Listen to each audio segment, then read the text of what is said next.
Θωρηκτό Γ. Αβέροφ. Γεωργίος Αβέροφ. Ο Γεώργιος Αβέροφ ήταν Έλληνας βλάχος επιχειρηματίας και ένας από τους μεγαλύτερους εθνικούς ευεργέτες. Η αγορά του θωρακισμένου καταδρομικού κόστισε 24 εκατομμύρια δραχμές. Τα 8 εκατομμύρια δραχμές προέρχονταν από το 20% της συνολικής κληρονομιάς του Γεωργίου Αβέροφ, που παραχώρησε με τη διαθήκη του στο Ταμείο Εθνικού Στόλου το 1899. Το θωρηκτό Αβέροφ καθελκύστηκε στις 27 Φεβρουαρίου 1910 και στις 1η ημέρα του Σεπτεμβρίου 1911 κατέπλευσε στο Φάληρο και έγινε δεκτό με ενθουσιασμό από τον ελληνικό λαό. Το πλοίο, από τα πιο σύγχρονα πολεμικά της εποχής του, ήταν ατμοκίνητο, έπλεε με ταχύτητα 24 κόμβων και είχε πλήρωμα 20 αξιωματικών και 670 ναυτών. Αμέσως έγινε η ναυαρχίδα του απαρχαιωμένου ελληνικού στόλου. Το θωρηκτό Γεώργιος Αβέροφ είναι ένα πλοίο, θρύλος του πολεμικού μας ναυτικού που δεν έχασε ποτέ καμία μάχη, δεν γνώρισε ποτέ την ήττα. Στην παγκόσμια ναυτική ιστορία δεν θα συναντήσουμε άλλο πολεμικό πλοίο που να συνδέθηκε για τόσο μεγάλο χρονικό διάστημα με την ιστορία ενός έθνους. Η φήμη και ο σεβασμός που απολαμβάνει από όλους τους Έλληνες φτάνει ως τις μέρες μας. Το μοναδικό θωρηκτό στον κόσμο που σώζεται ακέραιο στις μέρες μας. Πρώτος Βαλκανικός πόλεμος από το 1912 έως το 1913.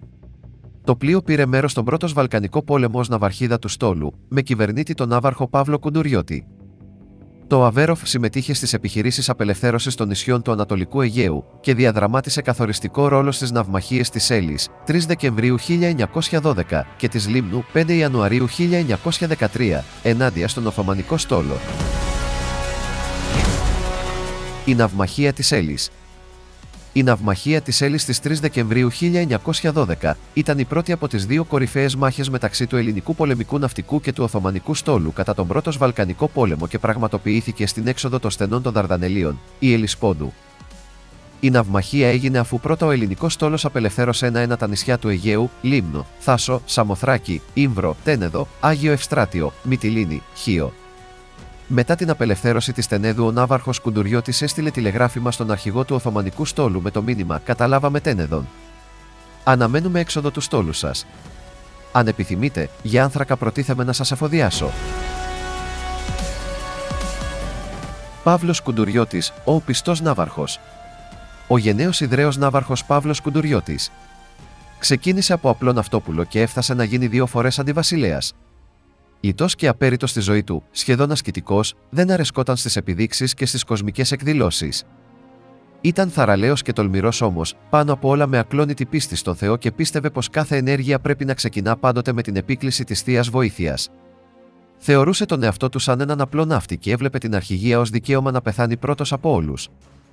Αν και επέβαλε σκληρή πειθαρχία στους αξιωματικούς και στους ναύτες, τους ήταν αγαπητός, διότι αποτελούσε παράδειγμα προσήλωσης στο καθήκον και αγάπης μέχρι θυσίας προς την πατρίδα.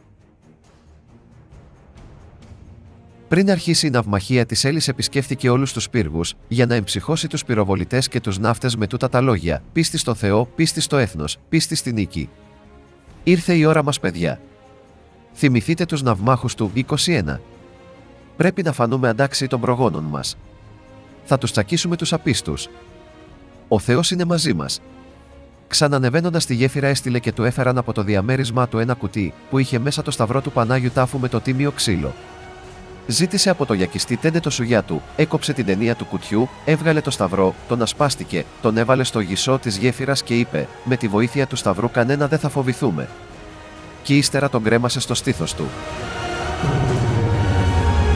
Ο ναύαρχος Κουντουριώτης σήμανε πολεμική έγερση και εξέπεμψε το παρακάτω ιστορικό σήμα προς το στόλο, με τη δήμανη του Θεού και τα σευχάς του βασιλέως και εν ονόματι του δικαίου, πλέον μεθ ορμής ακαθέκτου και με την πεποίθηση της νίκης εναντίον του εχθρού του γένους.